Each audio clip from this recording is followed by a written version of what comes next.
cold air on your cheeks, the numbness in your toes, the snowflakes falling before your eyes, pond hockey brings out the child in all of us. After all, it's on the pond where the sport of hockey was born. Here in Concord, New Hampshire, the Black Ice Pond Hockey Tournament is filled with memories and tradition. I'm Joel Idelson, and this is New England Hockey Journal.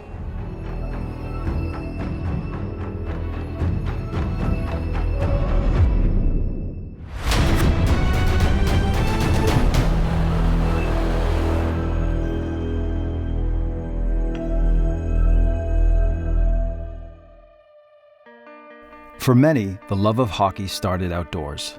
Frozen ponds, lakes, and rivers were the arenas of our youth. It was ready, accessible, and the price was always right. The freedom that comes hand in hand with skating on an outdoor rink is difficult to describe. But when you see the faces of the men and women at the Black Ice Pond Hockey Championships in Concord, New Hampshire, you also see their inner child. Pond hockey means a lot to many of us who played. I grew up playing on the ponds. That's how I learned to skate. That's how I learned to play hockey. So it brings back those memories of playing on the pond. The fact that there are no goalies here, you play 4-on-4, you don't have to wear all the pads and all the equipment that normally you wear playing hockey. It's all of that that makes it so special. Yeah, we all grew up skating at this pond years ago, youth hockey, bites and squirts, and still living the dream.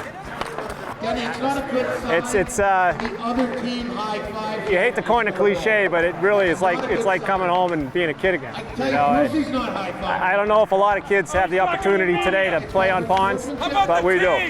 Come on, I'm ready. Let's go. Change it up. Change it up. We grew up playing on the pond. We played as much hockey outside as we did indoors, and it's just nothing like it. It's refreshing, you know, the wind blows, the sun's out, or it's cloudy, you just never know. And it's just the way we learned how to play hockey, so it's just a great experience. While pond hockey tournaments have become popular in the last few years, the Black Ice Pond Hockey Championships offer a unique twist. Concord is widely viewed as the birthplace of American hockey. Nearby St. Paul's School is known as the cradle of American hockey. So this celebration of the game in its purest form is a modern-day toast to those pioneers of yesteryear. The Black Ice Tournament, you know, it was talked about for a few years. Chris Brown and his crew that really has led the way. You know, he started talking about it a few years before it actually happened, and there was a lot of interest and energy and sponsorships, and just, you know, that's the type of town Concord is in this community.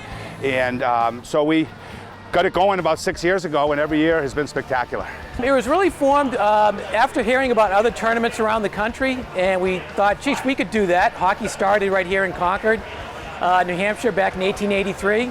You know, we should do something like that, and it was a Thursday night hockey group that skates, and it started from there. Well, it was really members of the local community that decided to do it as a way to not only raise some money for the city of Concord, but also to bring people together around what is a wonderful sport to play. And they've been very successful in doing that. Yeah, it's a great family event. People come down, watch the event. It's a homecoming for a lot of people. There's 90 teams, 7 players. It's a great experience for Concord, because a lot of people are coming from outside. So I know we have somebody on our team from Colorado. There's a team from Florida. Just a great all-around experience, fun for the family, and I think it's great for the city. You know, you have boards with some pond hockey tournaments, you'll have snowbanks, and it's a little bit more true. It's played in a setting in the city, so there's lots of people around, music playing, as you can see, and it's a different. Plus, I think 90% of the people, 90% of the guys that played here, we all play together in youth hockey. So it's win or lose, that's what it's all about. What makes it special, it's not only competitive, if you like hockey, but also there's a great deal of camaraderie. Everybody shares the same big locker room. Many of us know each other from playing hockey in the past. You play against your friends. So it's competitive, but it's also a lot of fun. We get a boys' weekend away first. But no, we get a blast. We all grew up playing hockey in various parts of the country, Canada, and you know, it's just a little bit of our heritage we get to steal away for ourselves without our family. But I also think it adds to the esprit de corps of the city and the greater community. Lots of people will come here over the weekend to watch. Lots of people have memories skating here at the park. So it's a way to bring the community together in what is a very, very fun activity in the middle of winter.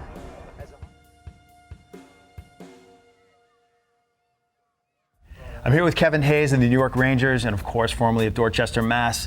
Kevin, we're going to talk about an exercise that anybody can do at home, hotel room.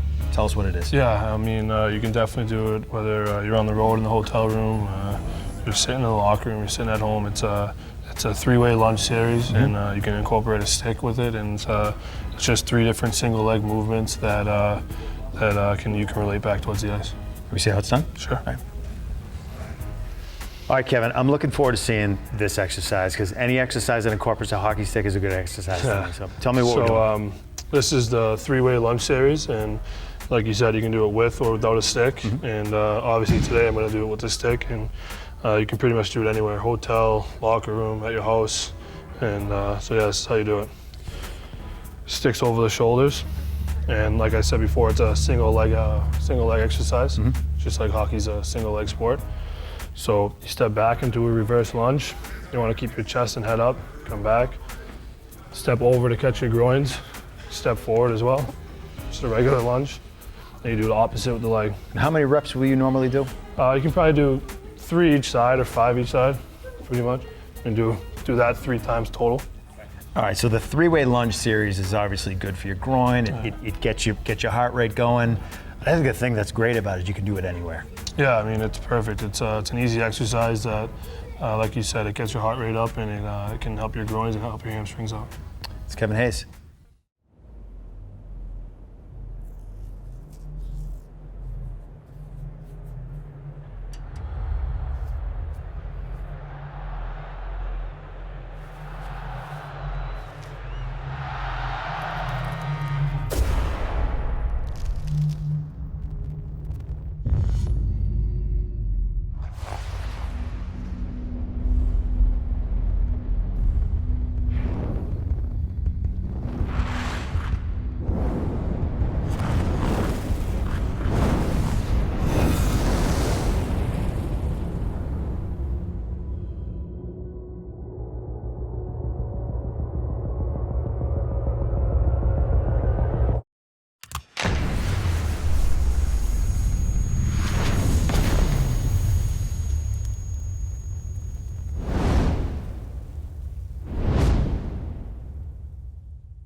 FMC Ice Sports.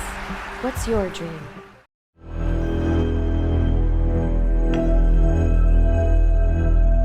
I'm here with Sean Kennedy from FMC Ice Sports. We are at the Cronin Memorial Rink in Revere, Massachusetts, and today we're going to talk about passing. And when we say passing, we're talking passing and receiving. Yeah, so passing is important, but equally as important is receiving the pass so you can keep the play going. We're going to go over stationary passing, and then we're even going to introduce a saucer pass. Let's go do it.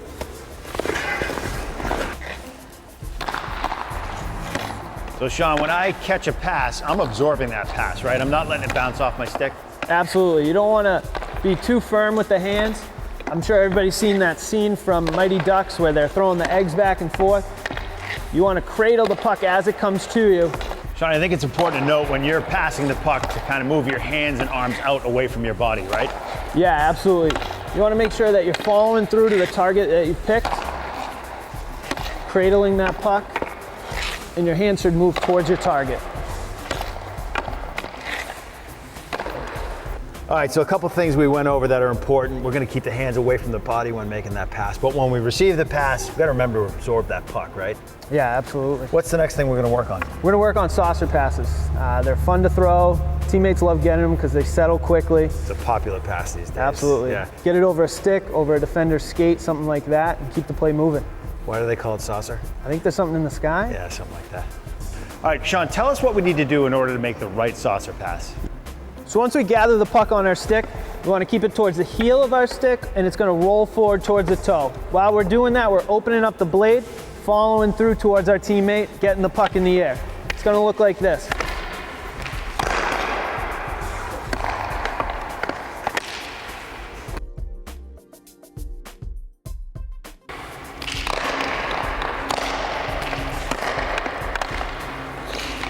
All right, Sean, so we went over a few different things around passing. Specifically with the saucer pass, it looks like it's a good option when you're in a 2-on-1 rush into the offensive zone. You got a defenseman between you, you can sauce right over him for the goal. Yeah, absolutely. It's an effective tool to use.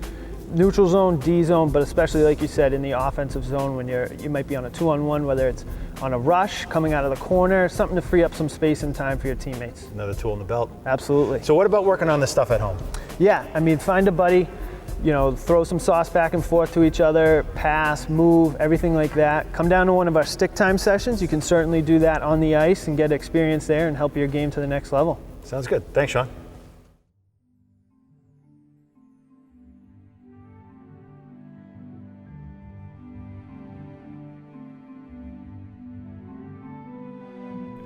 Concord has planted its own flag in the annals of American hockey lore.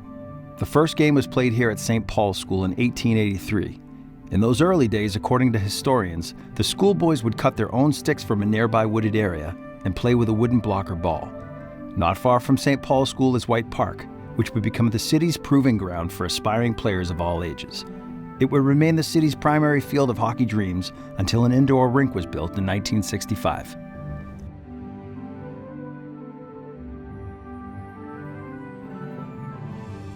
With the game's rich history part of the community fabric, a group of diehards felt preservation was in order. Nearly 15 years ago, the New Hampshire Legends of Hockey was born. Its mission is to preserve the state's rich hockey history and share its story. Legends of Hockey was started about like 2002, 2001. Essentially what happened is that I was one of the co-founders, and the mission was to recognize the pioneers of hockey in the state. So I was in that age bracket that I could go back a few years and remember some of the guys that played before I did, and young enough to know what's going on. So what we did is we collected artifacts, jerseys, skates, sticks, pads, helmets. They didn't have them back then. And we put them on display, and that was really the genesis of the Legends. And from there, we're still finding out as we speak teams that played that we never heard.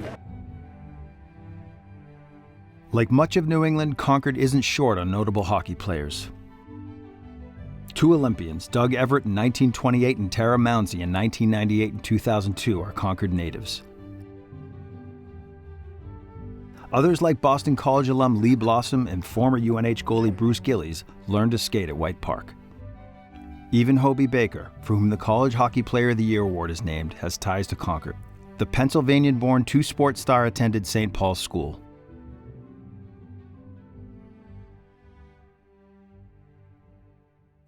I'm here with Wack from Monkey Sports Superstore in Norwood, Massachusetts. And Wack, you're a goalie. So as a goalie, first of all, we talk a lot about player sticks. Talk a lot about player sticks. I never talk about goalie sticks. What do we need to know? Forgotten breed.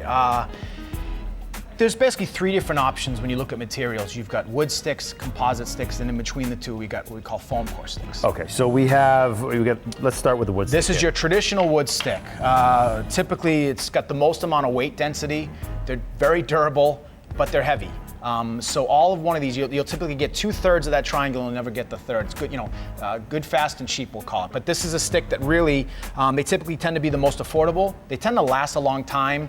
The feel is okay, but for people that really want to feel the stick, a lot of weight, you'd go to a traditional wood stick. So yeah, the fact that this is heavy you could feel it. It could slow you down as Maybe, well, right? Yeah.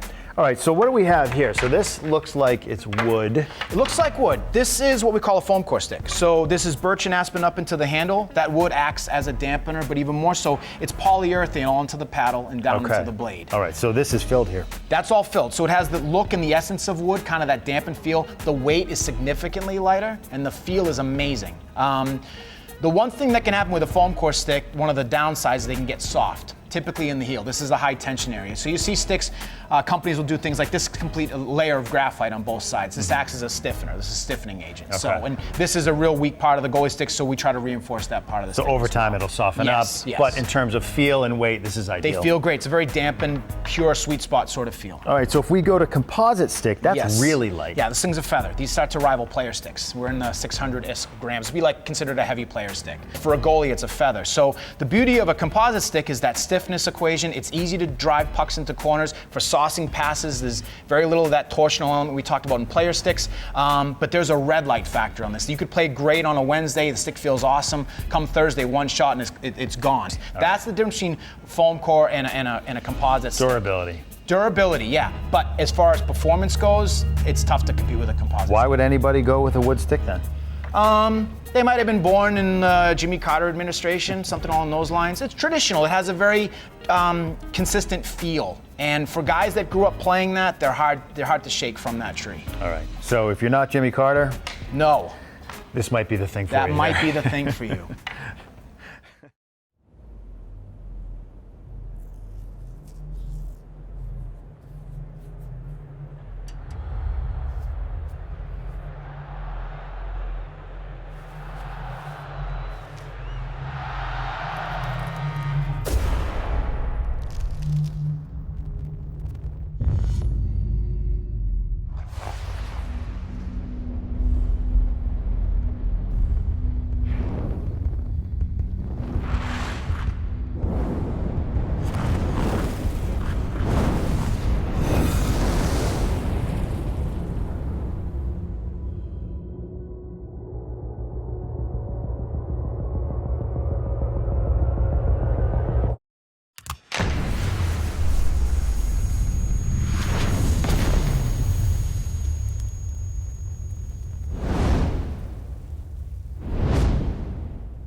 HockeyShop.com. The spark that ignites your game. With the tools for faster hands, harder, more accurate shots, and the source for on-ice and off-ice training. From shooting pads and rebounders to training pucks and stick-handling balls, synthetic ice and flooring tiles. HockeyShop.com.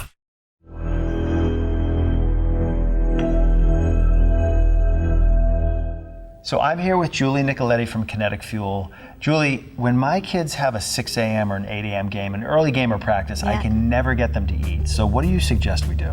Well, you know, there are a couple of options for that scenario, and that's actually not that uncommon.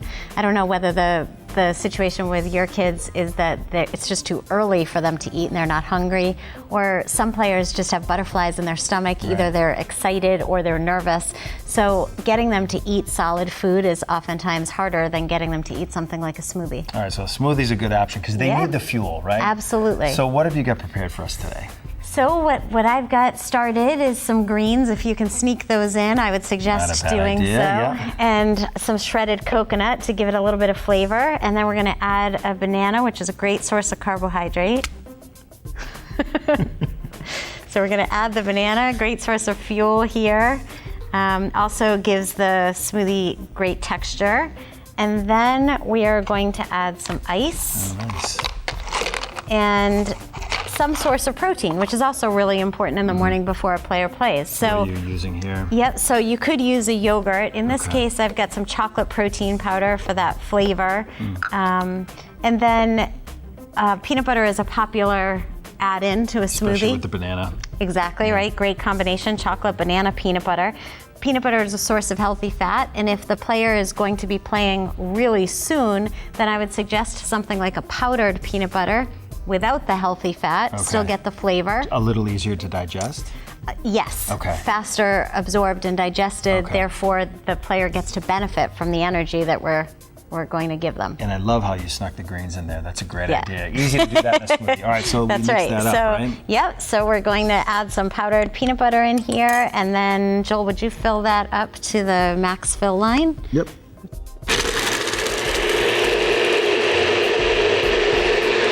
Okay, you ready? I'm ready.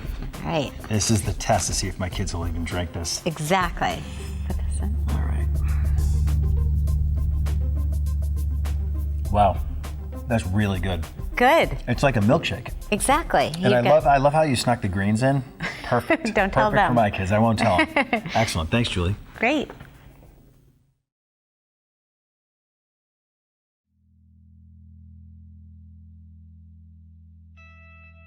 Now in its 6th year, the Black Ice Pond Hockey Championships draw 700 players looking to recapture a little magic from their youth. One of the more interesting teams is Sacred Heart. Many of the players skating today are sons of the original Sacred Heart Hockey Club, which played in Concord from 1929 to 1952. The club played on their own outdoor rink, which was adjacent to the church and school on Pleasant Street. On January 8, 1952, the Hearts hosted the U.S. Olympic hockey team just prior to the Olympic Games in Oslo, Norway. Although they led 5-3 after 2 periods, the Hearts lost 8-6. Sacred Heart started back in 1929, 1930. It was started at the local Catholic parish, and Father Drapo, the priest at the time, started the league, and just a lot of the members were French-Canadian heritage, and it started right there. They actually built the rink right next to the church, and the big thing there was, I heard growing up, was it wasn't just, you just didn't play the game, you had to do the ice after. My dad told me sometimes they'd get home at midnight after flooding the rink and being down there and shoveling, and so they had to work a lot harder than we did. Well, I don't know, we never played this way. They're pretty, they're whacking one another out there, so I think we were gentle, I think, in those days. Back in the 40s and the 50s, they had to go to work afterwards, and I don't think they were trying to kill themselves on any of the games, yeah. We played a lot of hockey games outside, but we played inside games like up in Lewiston, Maine, and Berlin, New Hampshire, and Massachusetts teams inside sometimes, and Lewiston, Maine, and so we did play some inside when they had rinks inside. But most of our games were outside, and a lot of Massachusetts teams used to love to come up and play the Sacred Heart team. In the end, the frozen ponds of Concord are where memories are made, dreams are renewed, and the United States first embraced this great game.